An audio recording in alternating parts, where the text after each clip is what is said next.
joining us once again, just back from a trip to Palestine that he'll talk about in a moment, is Max Blumenthal. Max, of course, is the author of a number of very well-known books, including Goliath, his book, magnum opus about Israel and Palestine. He is also senior editor of the Greystone Project, now at The Real News, and he joins us once again. So Max, thanks for coming back on the program. Great to be back.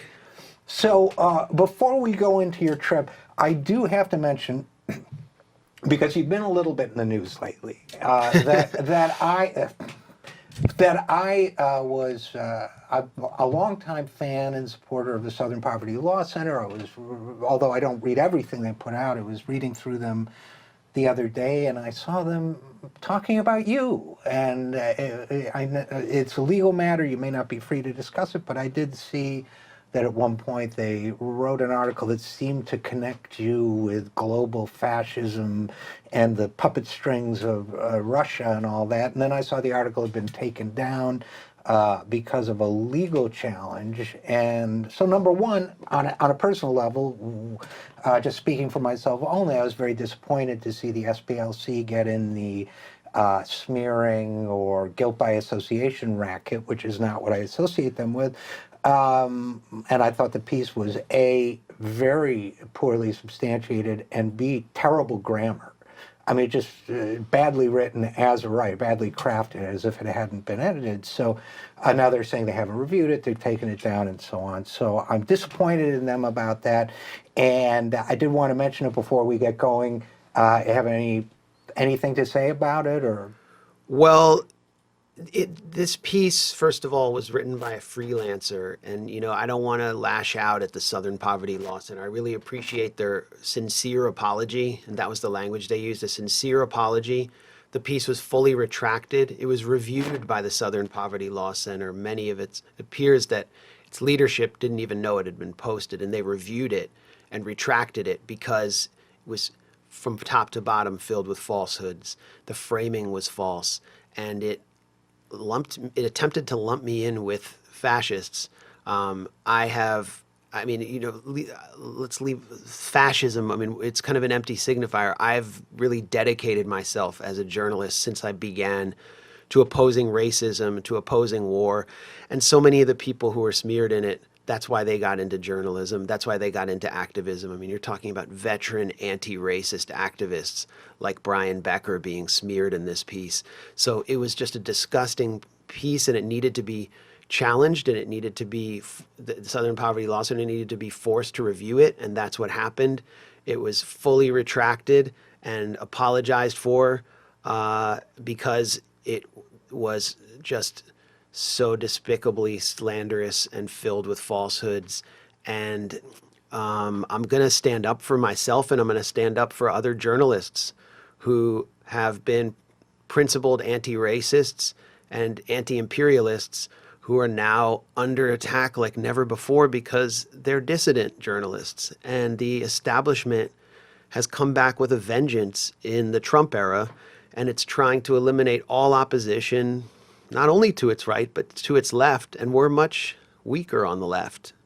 I would just say that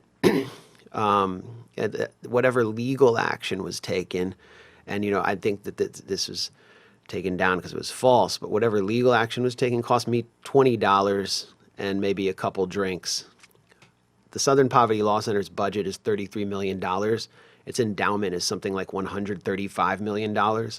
So, you're talking about people being targeted who don't have the means to defend themselves. And I've been getting smeared for years and years and years by neoconservative elements. I'm going to stand up for myself, and I'm going to stand up for other people who are, my allies in this fight. And I think, that's all completely understandable, and I support that. So let's get away from the SPLC itself. Well, that's all I really have to say. Yeah. I mean, it was retracted, and that's it. When a piece is retracted, that's it. Right. And as you say, sincere apology. And when someone says that fine. It sounds like you're saying apology accepted. Great. But if you don't mind, before we get to the Middle East, just in terms of the the climate.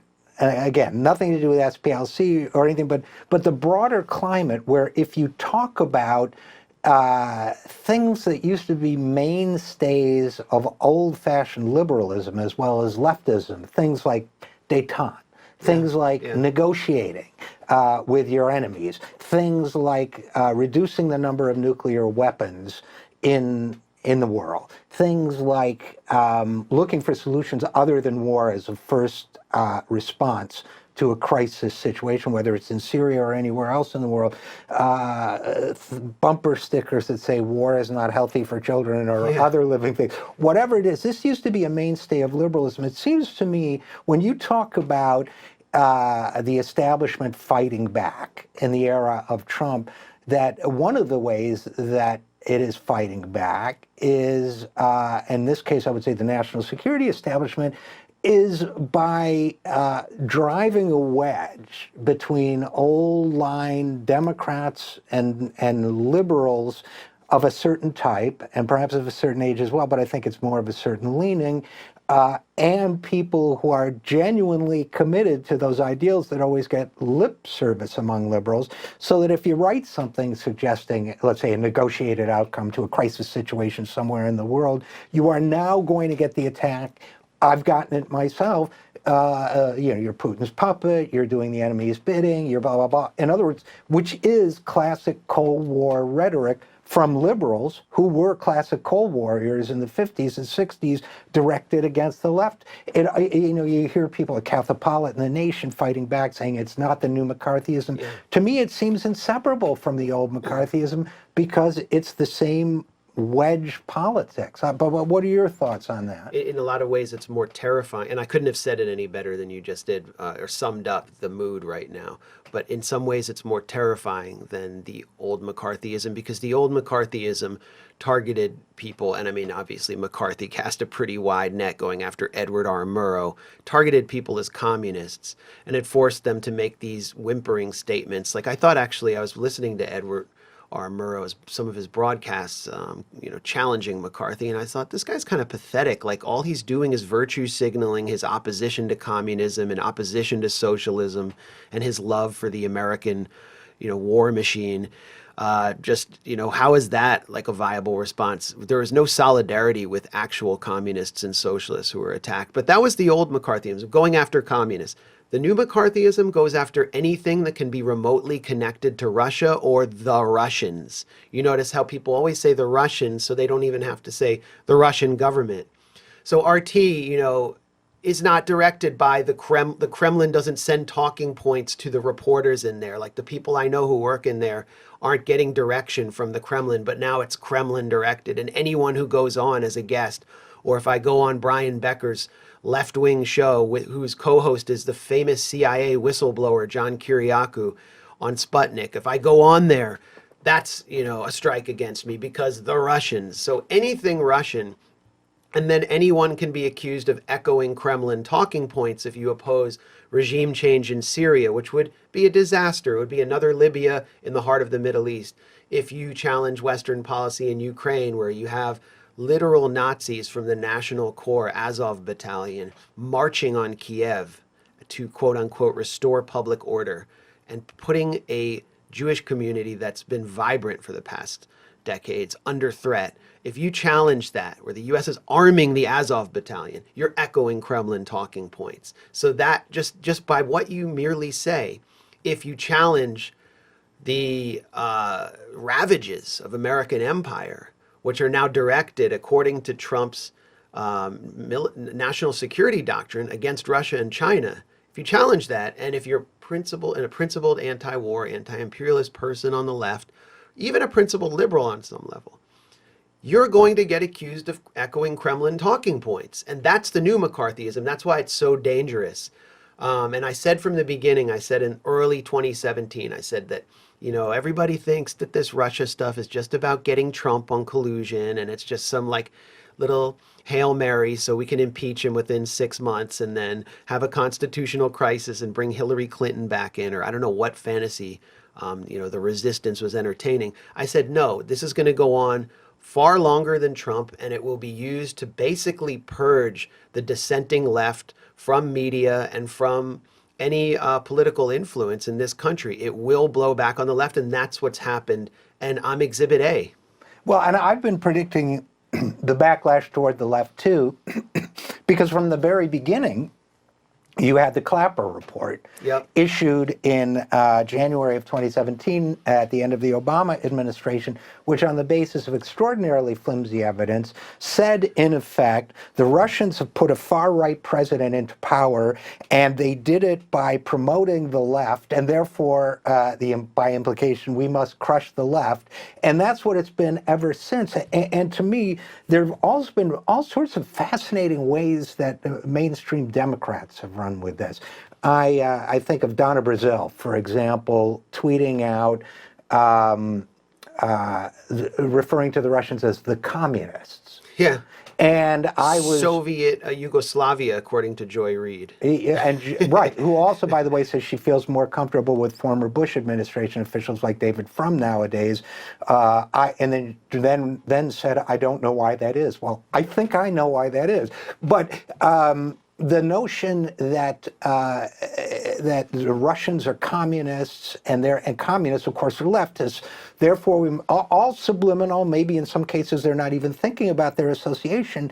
But to me, that purge of the left is well underway. You have groups like what is it called, Hamilton 68, this secretive group of national security types and neoconservatives and other people. You got the runoff of the Clinton campaign with Jake Sullivan and Laura Rosenberger, who were her foreign policy hands, and then you got Bill Kristol and the neocons, Corey Shockey, who is a neocon Romney advisor, and they're all together in this group, presiding over a group of really disturbed online stalkers.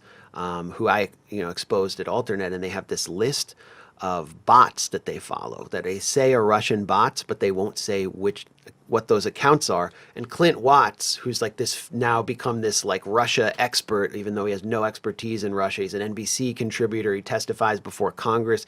He's called for Congress to silence online media that causes conflict, in social conflict. I mean, this is the thinking of this character. He came out and admitted in BuzzFeed to Miriam Elder that many of these Russian quote-unquote bots are actual real people who just might have pro-Russian opinions, and they can't say who they are.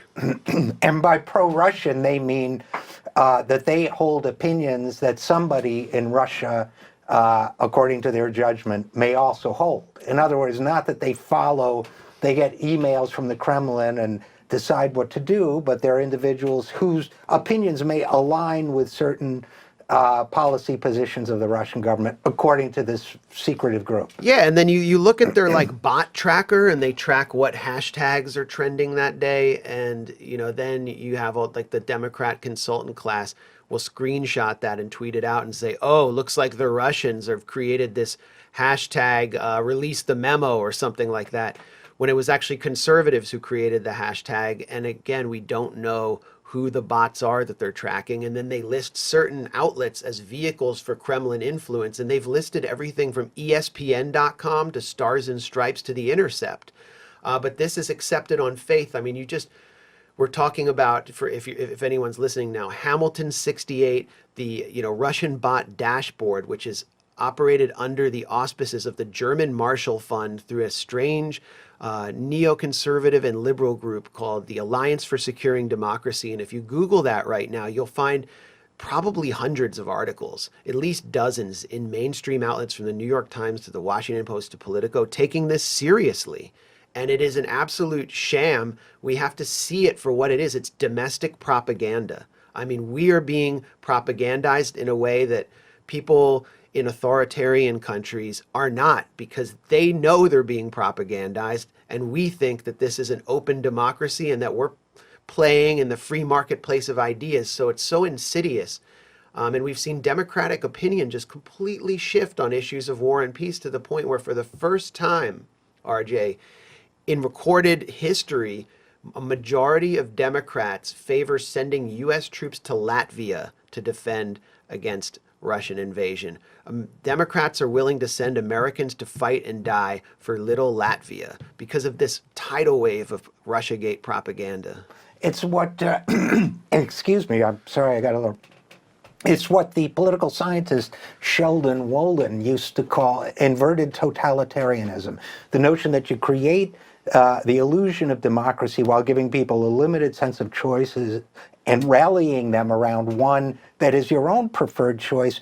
So to me, and there's a very easy way to smear people here too, which is if you designate certain bots or certain accounts as being pro-Russia, you can then, if those accounts demonstrate any support for somebody you don't like, you can then, through guilt by association, determine that that person is doing the will of the Russian government. You're seeing people now trying to smear, or they have been for a while, smear Bernie Sanders as a Russian agent, or writers, or other people, as you say, dissident voices. So the Mueller indictment was crafted, the one that indicted the glorified hot dog salesman Yevgeny Prigozhin and the Internet Research Agency's 13 troll employees. The language was crafted to target Bernie Sanders. It was like the indictment was written by the Clinton campaign. I mean, it was shocking to me. And then the press just jumped on it. And if you look at what's happening right now in the UK, we've just exported Russiagate to the UK through this Skripal poisoning. You know, a former MI5 and Russian double agent, Yulia Skripal, who's been living comfortably in Salisbury in England after being released from a Russian prison in a spy swap, was just doing his thing, was strangely poisoned by a nerve agent. The British Tory government is pushing a rush to judgment to blame it on Russia. They'd say they have high likelihood. The nerve agent hasn't been examined by the OPCW. You know, the main international body for examining chemical warfare agents. The evidence is not in.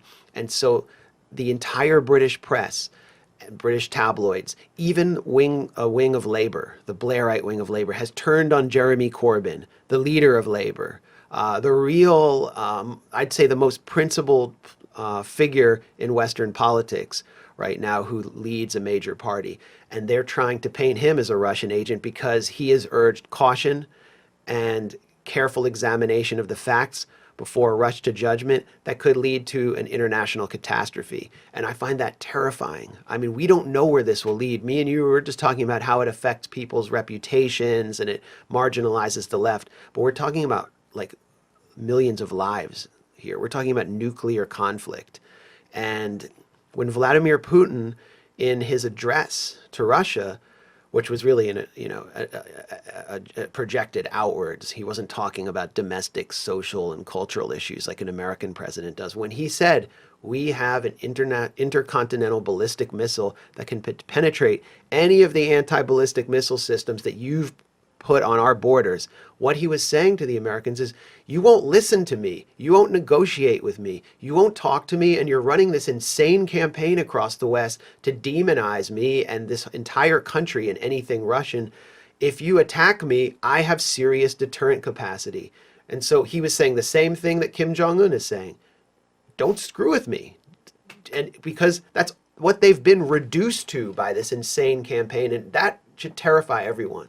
And what strikes me about all of this is that the winner, at least in the short term, the winner, once again, is a military-industrial national security complex, which, because there was a risk of actual de-escalation of American public support for our 1,000-plus military installations around the world, if you count every little installation, as well as major bases, for our massively inflated military budget, for which Congress, including many of our listeners' progressive heroes, voted to add, some roughly $80 billion a year over the next 10 years, and nearly $1 trillion to that military budget. There was a real danger that we might actually see a turn toward de-escalation of our runaway military spending and militarization of many of our policing policies as well.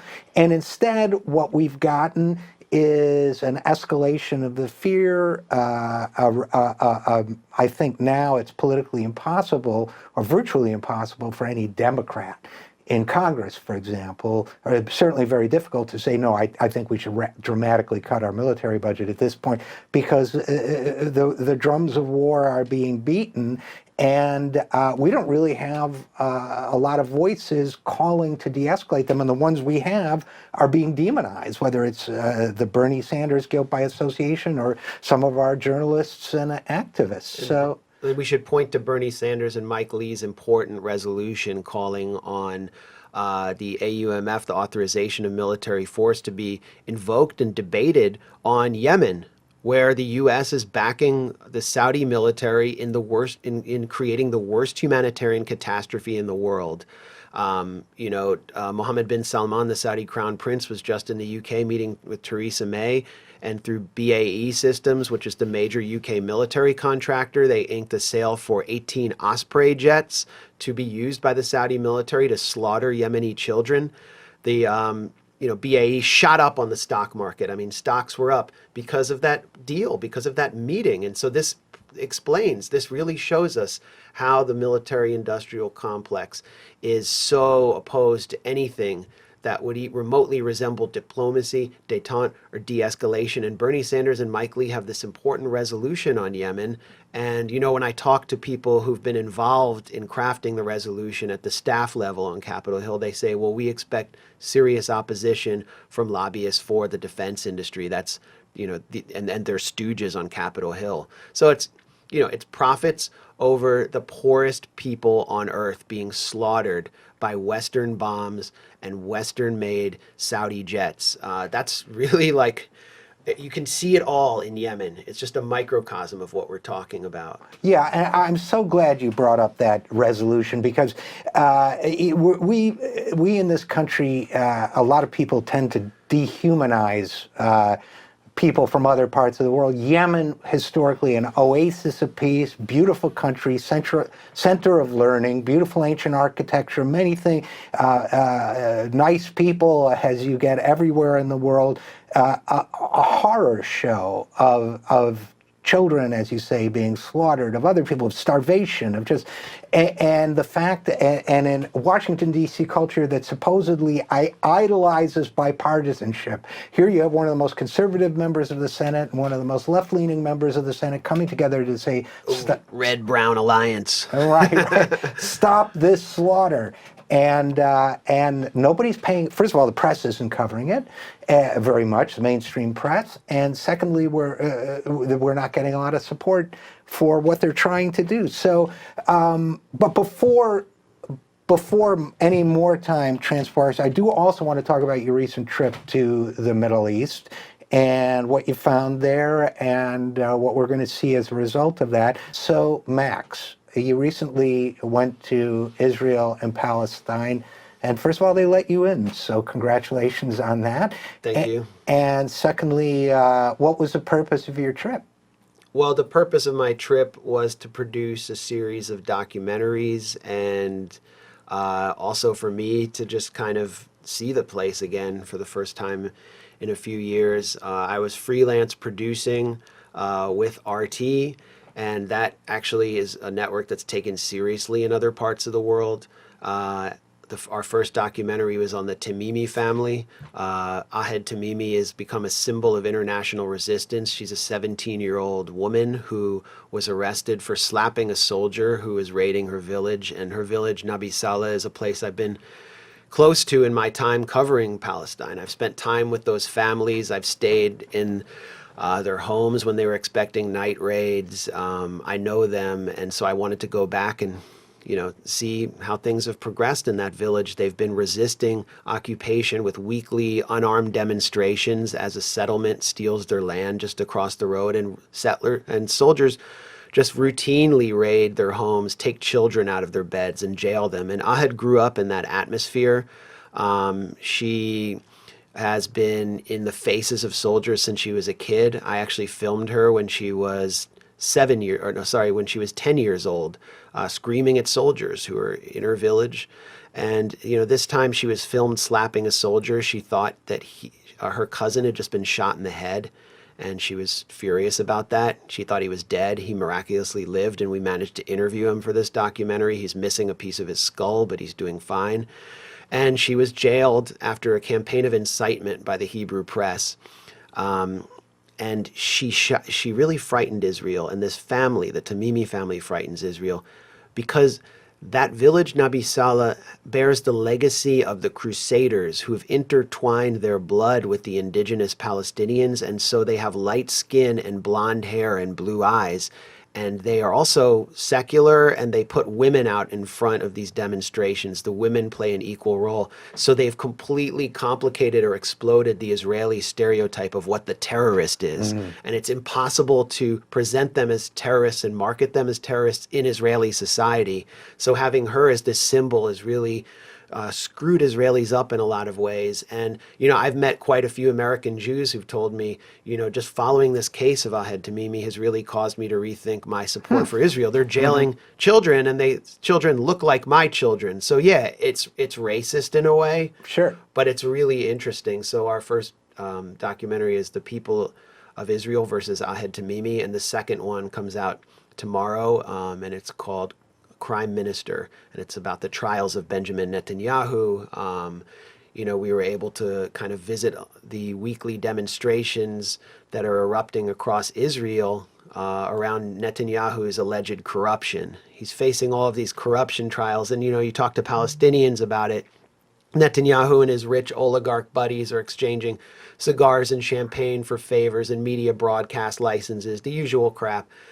But Palestinians are like, well, he's committed crimes against us by slaughtering our families. What about that? So that there's this interesting dynamic at play.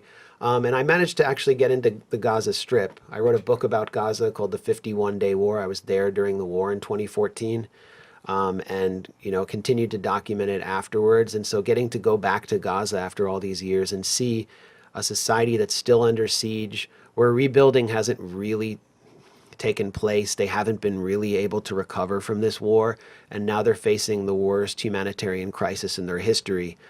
Electricity 2 to 4 hours a day. I mean, just hanging out with my friends, there'd be a blackout. If you don't have a generator, you're done. Water isn't, clean water doesn't exist unless you can buy it. Just absolutely inhumane conditions, and to be there with people who are trying to live normal lives. Actually, encountering friends who are in their maybe late 20s. One person I hung out with wants to rejoin his family in Abu Dhabi. He didn't grow up in Gaza. He just came to visit some people and got stuck there, and he hasn't been able to leave for years, and he can't get out. He cannot get out to see his family. It's literally an open air prison. So that was another aspect of my trip, where I got to spend a few days in Gaza. I would just encourage everyone who's listening not to be afraid when you hear that people are being deported at the airport, that it's dangerous. It's not. You're almost certain to get in with no questions asked, and it's really important to go there and connect with people on the ground, both Jewish Israelis and Palestinians. And it's a remarkable culture, but it's so important for people from the outside to go there and then come back and give testimony. Okay, well, I think that's a great point, and I'm going to try to get over them myself. I'm certainly going to encourage as many people to get over as I can, and I do want to encourage people to see the documentaries that you've produced. So how can people see them? Well, the People of Israel versus Ahed Tamimi, you can just look it up on Facebook, on YouTube, and on Friday at 5 p.m. on RT America, Crime Minister, The Trials of Benjamin Netanyahu will appear live, and I'll be, putting them out on social media. Good. I'm also I have independently produced a documentary called Killing Gaza, which I think is the most intimate, on-the-ground portrayal of what life under siege is like in the Gaza Strip, and I'm looking for distribution right now. But you can just go to killinggaza.com to see trailers and previews and read reviews of that. Okay, that's great. That's fantastic. I will definitely look those up. And I'm also, by the way, very interested in seeing the Al Jazeera documentary. I'm in it. Oh, are you? I'm not. I shouldn't be surprised, I guess. But Al Jazeera, for our listeners who don't know, has done they did a documentary in Great Britain about the influence of the Israel lobby in Great Britain. There were lawsuits to attempt to stop it. The body that makes rules about such things for British broadcasting ruled that it was impartial and done professionally, and it's been broadcast, as I understand. There is a similar documentary that has been completed, as I understand it, here in the United States, not released because it's still facing objections. And the last I heard was that Alan Dershowitz has appealed directly to the government of it's Qatar, right? That to suppress it And to remove me from it. and to remove you. Oh, okay, and to remove you from it, which shows that our favorite liberal lawyer actually takes an authoritarian approach to everything, and B, does not believe in free speech. So he's an advocate for censorship as well as torture. Yep. So with that, any last words for us before we leave, Max? Yeah, Al Jazeera is going to be registered as a foreign agent in Washington as a result of this documentary, and as a result of pro-Israel pressure, it may not air. And the person who conceived it, Clayton Swisher, is now on sabbatical from Al Jazeera. Oh, really? So this is an extremely intriguing story of pro-Israel influence, suppression, censorship, and I would say geopolitics, because Qatar is in a really tight situation after facing an embargo from the Saudi Arabia and UAE, who are working directly with Israeli intelligence. So I would watch this story. It's about much more than a documentary. I think you're absolutely right. And by the way, when we on this program released some audio of Trump at a fundraiser that we were able to obtain, and I wrote a story for The Intercept pointing out that one of the things he was doing that off the record that was striking was forcefully advocating for Saudi Arabia and against Qatar in this, which you would think, why would the President of the United States do that, particularly while his then Secretary of State was trying to negotiate some resolution to it. And I think that, unfortunately, we don't have time for, but that will be a story of its own. So we are going to have to leave it there, but last comment. I was behind the Iron Curtain during the days during the Soviet era, and I remember Samizdat, and we may be coming to the point where things like the Al Jazeera documentary will only be available in Samizdat, and that should give people room for thought. I hope to help distribute it then. All right, me too. Max Blumenthal, as always, great talking with you. Good work, and thanks for coming on the program. Thanks as always for having me.